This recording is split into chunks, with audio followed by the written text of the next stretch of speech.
വയനാട്ടിലെ ദുരന്ത ബാധിതർക്ക് ചെറിയ ഒരു ആശ്വാസത്തിന്റെ വെള്ളി വെളിച്ചം നമ്മൾ കാണുന്നുണ്ട്.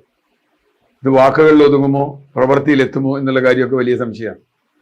ഞാനിത് പറയാൻ കാരണം ഇപ്പോഴും പുത്തുമലയും കവളപ്പാറയും മുതൽ മൂലമ്പള്ളി വരെയുള്ള ഒരു പുനരധിവാസവും പൂർത്തിയായി നമ്മൾ ചെയ്തിട്ടില്ല. അത് ദുരന്തം കൊണ്ടാവാം, ഭൂമിയേറ്റെടുക്കൽ കൊണ്ടാവാം, എന്തായാലും കവളപ്പാറയിലെ ദുരന്ത ബാധിതർ ഇപ്പോഴും പലവിധ ആവശ്യങ്ങളുമായി സമരരംഗത്താണ്. ഏതായാലും ആ അവസ്ഥ വയനാട്ടിലെ ദുരന്ത ബാധിതർക്ക് ഉണ്ടാകാതിരിക്കട്ടെ എന്നാണ് ആദ്യമായി പറയാനുള്ളത്. അതിനുവേണ്ടി കേന്ദ്രം ഇപ്പോൾ ഏറ്റവും ഒടുവിൽ 6 മാസം കഴിഞ്ഞപ്പോഴാണ് അവിടെ വെളിച്ചമെത്തിയത്. ഡൽഹിയിൽ ഇത് ഒരു മഹാദുരന്തമായി അവർ പ്രഖ്യാപിക്കുന്നു.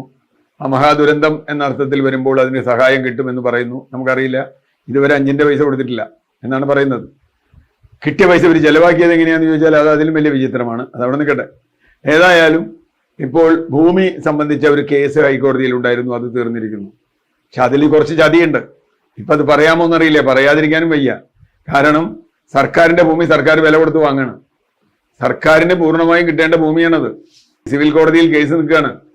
സർക്കാർ കോടതി പറഞ്ഞു ഞങ്ങൾ കോടതി പൈസ ഇട്ട് വയ്ക്കാം, അത് പറ്റില്ല എന്ന് കോടതി പറഞ്ഞു.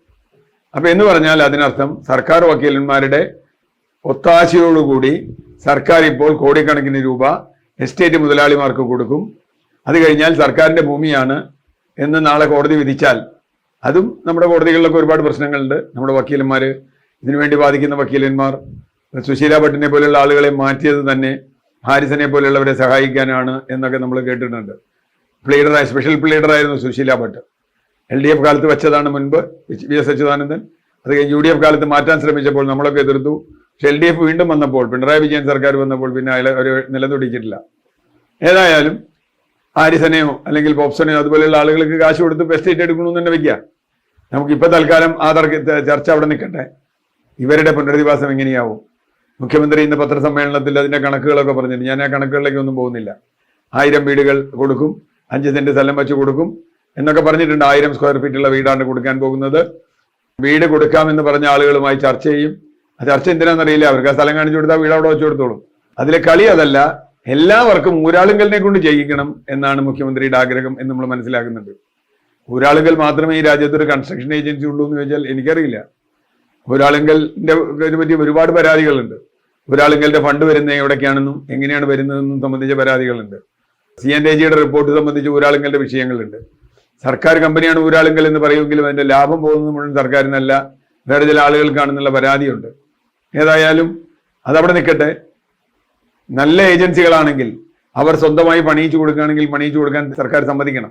കാരണം എന്തായാലും ഊരാളുങ്കൽ ചെയ്യുന്നതിനേക്കാൾ നന്നായി ചെയ്യാൻ കഴിയുന്ന സ്വകാര്യ ഏജൻസികൾ അല്ലെങ്കിൽ മറ്റു കമ്പനികൾ ഇവിടെയുണ്ട്.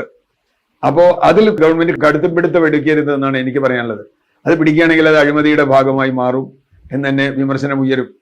മറിച്ച് ഏതെങ്കിലും ഒരു സ്ഥാപനം, ഒരു പത്രസ്ഥാപനമോ അല്ലെങ്കിൽ ഒരു രാഷ്ട്രീയ കക്ഷിയോ 100 വീട് വെച്ച് കൊടുക്കാമെന്ന് പറഞ്ഞിട്ടുണ്ടെങ്കിൽ, ഒരു സിനിമാ നടനോ ആരായാലും 100 വീട് വെച്ച് കൊടുക്കാന്ന് പറഞ്ഞെങ്കിൽ അവർ ആ വീട് വെച്ച് കൊടുത്തോട്ടെ. അവിടെ തിരഞ്ഞെടുക്കപ്പെടുന്ന ആളുകളുടെ സൗകര്യം അനുസരിച്ച് ഇത് ഒരേ പാറ്റേണിൽ എല്ലാ വീടും വെച്ച് കൊടുക്കണം നിർബന്ധമൊന്നുമില്ലല്ലോ. അങ്ങനെയൊന്നുമില്ലല്ലോ. ഇനിയിപ്പോൾ ഏതായാലും എല്ലാവരുടെ വീടും ഒരുപോലെ ആയിരുന്നുമില്ല. അപ്പോൾ ഒരു വീട്ടിലുള്ള ആളുകളുടെ എണ്ണം, അവരുടെ രീതികൾ, ഇതൊക്കെ അനുസരിച്ച് അവരുടെ സൗകര്യം, ഇതിലൊക്കെ കൂടുതലുള്ള ഒരു പ്രധാന കാര്യം, ഇനിയും ദുരന്ത സാധ്യതയുണ്ട് എന്ന് സംശയിക്കുന്ന സ്ഥലത്ത് വെച്ചു കൊടുക്കരുത്.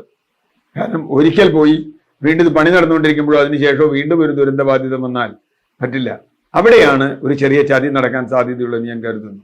കാരണം വയനാട്ടിൽ സ്ഥാപിത താല്പര്യക്കാരായ ഒരു കൂട്ടം റിസോർട്ട് മുതലാളിമാരുണ്ട്.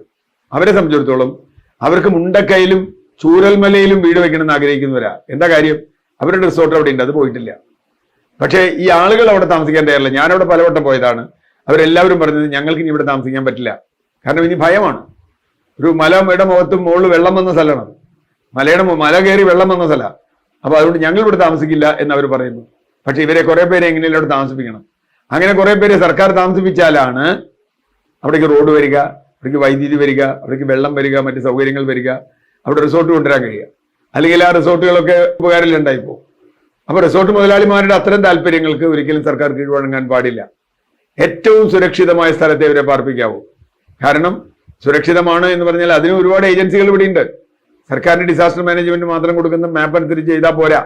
അവരുടെ ഡിസാസ്റ്റർ മാനേജ്മെന്റ് നമ്മൾ കണ്ടതാണല്ലോ. അത് മാത്രം പോരാ. ഇവിടെ ഒരുപാട് വിദഗ്ധരുണ്ട്, അവരുടെ അഭിപ്രായങ്ങൾ കേൾക്കണം.